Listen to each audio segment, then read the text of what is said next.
और इस सेशन में हम बात करने वाले हैं सर्विसेज को किस प्रकार से इंपोर्ट किया जा सकता है और उसके बिल्स को किस प्रकार से शो कर सकते हैं, क्योंकि इस पे IGST चार्ज होगा तो वो किस प्रकार से कैलकुलेट किया जाएगा। तो आइए देखते हैं किस प्रकार से हम इसे कर सकते हैं। इस सेशन में मैं आपको बता दूं कि हमने यहाँ पे सर्विसेज को इंपोर्ट करना है, तो इस कारण यहाँ पे किसी भी स्टॉक की ज़रूरत नहीं है, क्योंकि प्रोडक्ट नहीं हम यहाँ पे किसी तरह का इंपोर्ट करने वाले।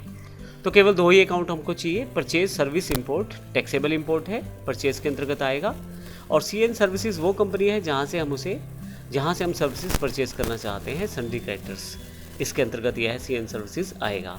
तो आइए शुरू करते हैं टैली में इस एंट्री को। मैंने यहाँ पे सेम कंपनी का ही एग्जांपल लिया है, नवटेक कंप्यूटर्स, जो हमारी हरियाणा बेस्ड कंपनी है।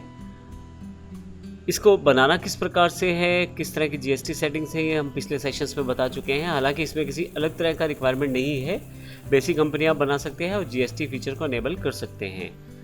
अब यहाँ पे क्योंकि मुझे सर्विसेज के लिए अकाउंट्स को बनाना है, तो अकाउंट्स इन्फो पर जाकर लेजर्स क्रिएट करने पड़ेंगे। मैं अल्टर से आपको दिखा देता हूँ। यहाँ पे दो हमें यहाँ पे अकाउंट बनाने हैं, एक CN सर्विसेज और एक हमें बनाना है परचेज सर्विसेज इंपोर्ट। तो मैं परचेज सर्विसेज इंपोर्ट को पहले दिखाता हूँ। एंटर किया हमने यहाँ पे, यह परचेज हेड के अंतर्गत आएगा और GST एप्लीकेबल रहेगा। यस करके अगर मैं दिखाऊँ आपको, तो यहाँ पे आप इंपोर्ट्स टैक्सेबल को यहीं पे आप डिफाइन कर सकते हैं 18% टैक्स के साथ, क्योंकि IGST चार्ज होगा। सर्विसेज है तो टाइप ऑफ सप्लाई में सर्विसेज माना जाएगा।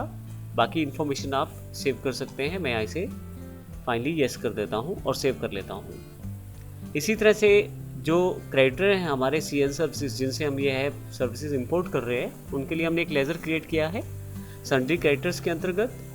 और यहाँ पे CN सर्विसेज कंपनी का नाम है, कंट्री जापान है इस कंपनी की, तो हमने वो डिफाइन कर दिया है। फाइनली यस कर दिया है हमने। तो आइए इस एंट्री को करके देखते हैं। सबसे पहले हम दिखाता हूँ, यहाँ पे मैंने ये एंट्रीज पहले से कर रखी है। डिस्प्ले पे आ जाएँ, डे बुक पे आ जाएँ, और यहाँ पे CN सर्विसेज की एंट्री परचेज पहले से ही है। मैं एंटर करके आपको दिखाता हूँ यहाँ से। आप देखें, इसके लिए मुझे परचेज को एज अ वाउचर काटना है, एज इनवॉइस नहीं मैंने यहाँ पे प्रयोग किया है। आप ये यहाँ पे राइट हैंड साइड बटन बार पे दिया गया है कुछ बटन हैं, जिनमें से अगर आप देखें तो एज इनवॉइस यहाँ पे दिया गया है। ये मेरे पास वाउचर रिप्रेजेंट है। जब मैं एज इनवॉइस दबाता हूँ तो ये जो इन्फॉर्मेशन है इनवॉइस की तरह दिखाई देना शुरू हो जाती है, और यदि मैं एज वाउचर दबाता हूँ तो वाउचर की तरह। क्योंकि मैं यहाँ वाउचर बेस एंट्री करना चाहता हूँ सर्विसेज की, तो वाउचर मैंने यहाँ पे प्रयोग कर लिया है। और यहाँ पे इन्फॉर्मेशन देखें तो सबसे पहले मैंने सप्लायर का इनवॉइस नंबर दिया है, डेट बताई है। अब जब आप सर्विस इंपोर्ट करते हैं तो डेबिट आपका परचेज रहेगा और क्रेडिट आपका क्रेडिटर का अकाउंट रहेगा। तो यहाँ पे 2 में मैंने CN सर्विसेज को लिया है, और यहाँ पे सर्विसेज क्योंकि यह है जो कंपनी है यह बाहर की है, जापान की कंपनी है, तो यहाँ पे स्टेट वगैरह तो एप्लीकेबल नहीं है। यहाँ पे मैं एंटर कर देता हूँ। परचेज सर्विस इंपोर्ट टैक्सेबल अलग से मैंने अकाउंट क्रिएट कर लिया था, ताकि मैं अगर किसी तरह की सर्विसेज को परचेज करता हूँ तो इनकी इन्फॉर्मेशन मेरे पास कैटेगराइज हो जाए। 50,000 रुपये की है, मैं यहाँ पे यस कर देता हूँ। अब देखेंगे कहीं भी टैक्सेशन या टैक्स रिलेटेड इन्फॉर्मेशन को स्टोर नहीं किया गया।